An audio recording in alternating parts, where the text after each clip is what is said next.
Aujourd'hui, nous allons parler de l'unification du régime social des indemnités de rupture conventionnelle et de mise à la retraite au 1er septembre 2023.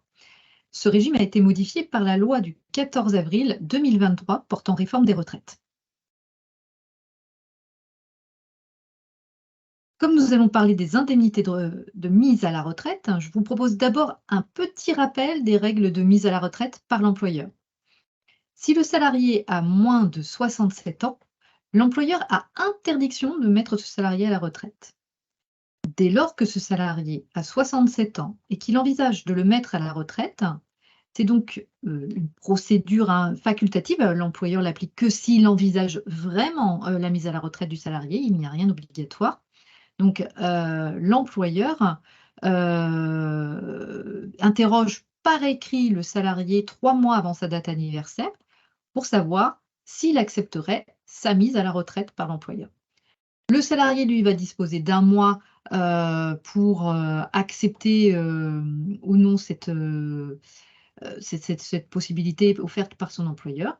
S'il donne son accord, l'employeur pourra procéder à la mise à la retraite à partir de la date anniversaire du salarié.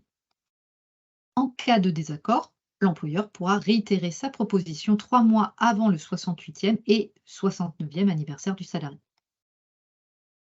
Dès lors que le salarié a 70 ans, l'employeur n'a plus à demander l'autorisation du salarié pour procéder à sa mise à la retraite. Alors, si l'employeur procède à la mise à la retraite du salarié, il doit verser une indemnité de mise à la retraite.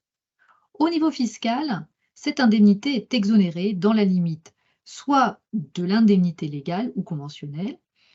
Si le montant est supérieur, ce sera dans la limite de la moitié de l'indemnité ou 2 fois la rémunération annuelle brute de l'année précédente. On retiendra le montant le plus favorable de l'une de ces deux limites sans qu'il ne puisse dépasser 5 fois le plafond annuel de sécurité sociale. Alors ce régime fiscal, lui, n'a pas été modifié au 1er septembre. Au niveau social, l'indemnité est exonérée de charges sociales dans les mêmes limites fiscales, toutefois uniquement pour la part qui est supérieure à 2 fois le plafond annuel de sécurité sociale. Et si le montant global de l'indemnité est supérieur à 10 plafonds de sécurité sociale, il est entièrement soumis, et donc dès le 1er euro.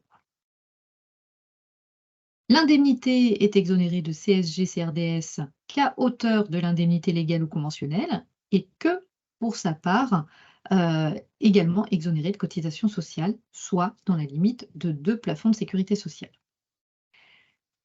Jusqu'au 1er septembre, l'indemnité de mise à la retraite était soumise à une contribution patronale de 50% sur la totalité du montant. Cette contribution est remplacée par une contribution patronale de 30% qui ne s'appliquera que sur la part exonérée de l'indemnité. Concernant l'indemnité de rupture conventionnelle, le régime fiscal et social est distinct selon que le salarié peut ou non prétendre à une pension de retraite. Dans le cas d'un salarié qui ne peut pas prétendre à une pension de retraite, eh bien, au niveau fiscal, cette indemnité est exonérée dans la limite soit de l'indemnité légale ou conventionnelle. Si le montant est supérieur, ce sera dans la limite de la moitié de l'indemnité ou 2 fois la rémunération annuelle brute de l'année précédente. On retiendra le montant le plus favorable de l'une de ces deux limites sans qu'il ne puisse dépasser 6 plafonds de sécurité sociale. Donc ce régime fiscal n'est pas modifié au 1er septembre. Au niveau social, l'indemnité est exonérée de charges sociales dans les mêmes limites fiscales, toutefois uniquement pour la part qui est supérieure à 2 plafonds de sécurité sociale.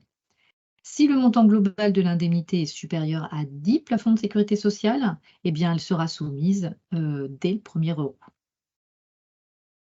Elle est exonérée de CSG-CRDS qu'à hauteur de l'indemnité légale ou conventionnelle et que pour sa part, également exonérée de cotisations sociales, soit dans la limite des 2 plafonds de sécurité sociale. Alors ce qui change, c'est que jusqu'au 1er septembre, l'indemnité de rupture conventionnelle d'un salarié qui ne pouvait pas bénéficier d'une pension de retraite était soumise au forfait social de 20% pour la part exonérée de cotisations sociales. Ce forfait social est remplacé par une contribution patronale de 30%, la même que celle prévue pour l'indemnité de mise à la retraite, et qui s'appliquera sur la part exonérée de cotisation sociale de l'indemnité. Pour un salarié pouvant bénéficier d'une pension de retraite, l'indemnité de rupture conventionnelle est soumise à l'impôt dès le premier euro. Ce régime fiscal ne change pas au 1er septembre. Au niveau social, l'indemnité était soumise totalement à cotisation sociale et CSG-CRDS.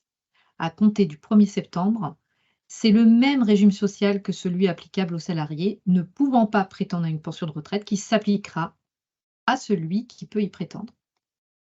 Il y a donc une unification du régime social des indemnités de rupture conventionnelle et de mise à la retraite, quel que soit le statut du salarié vis-à-vis de son droit à pension de retraite.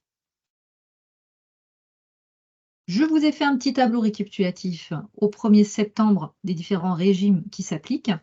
On voit bien qu'au niveau régime fiscal, il y a bien 3 régimes différents, un pour chacune de ces indemnités, et notamment que l'indemnité de rupture conventionnelle d'un salarié ne pouvant bénéficier d'une pension de retraite, la colonne qui est tout à droite, eh bien, elle est bien soumise entièrement à l'impôt sur le revenu.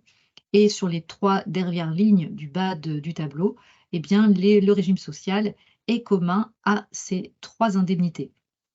Au niveau des cotisations de sécurité sociale, il y a une exonération pour les indemnités qui sont inférieures à 10 PASS, mais uniquement sur la part qui est inférieure à 2 PASS ou à hauteur de l'indemnité exonérée d'impôt.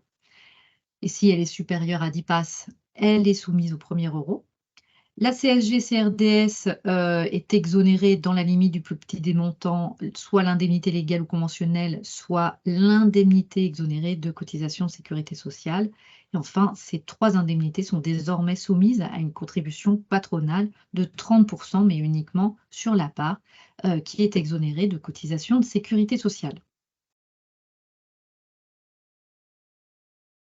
Le BOSS, le bulletin officiel de sécurité sociale, est venu nous préciser que ce nouveau régime social est applicable aux indemnités versées au titre d'une rupture du contrat de travail dont le terme est postérieur au 31 août 2023. Donc c'est bien la date de fin de contrat qui va déterminer le régime social qui sera applicable et non pas la date de versement de l'indemnité. L'URSSAF a également précisé dans une actualité du 8 septembre 2023 quel était le CTP qu'on devait utiliser pour déclarer la nouvelle contribution patronale de 30%. C'est le CTP 719. C'est le même CTP en fait que la contribution patronale à 50% qu'on utilisait pour les indemnités de mise à la retraite. Pour finir, je vous propose 2 exemples d'indemnités de rupture conventionnelle. 2 exemples qui, le premier concerne un salarié ne pouvant bénéficier d'une pension de retraite et le deuxième, le cas où il peut bénéficier de la pension de retraite. Donc ici, dans cet exemple, c'est un salarié qui ne peut pas bénéficier d'une pension de retraite et qui va percevoir une indemnité de rupture conventionnelle de 95 000 €. Le montant de l'indemnité de licenciement, s'il avait été licencié, se serait élevé à 42 500 € et la rémunération annuelle brute de l'année dernière s'élevait à 60 000 €. On voit bien que le régime social reste identique, quelle que soit la date de rupture du contrat. Elle reste exonérée puisque les montants sont inférieurs à 2 fois la rémunération de l'année précédente. Au niveau des cotisations sociales, bien le montant étant supérieur à 2 plafonds de sécurité sociale, elle est exonérée que dans la limite de ces 2 plafonds de sécurité sociale, soit 87 984 €, et elle est soumise au-delà, donc pour un montant de 7 016 €.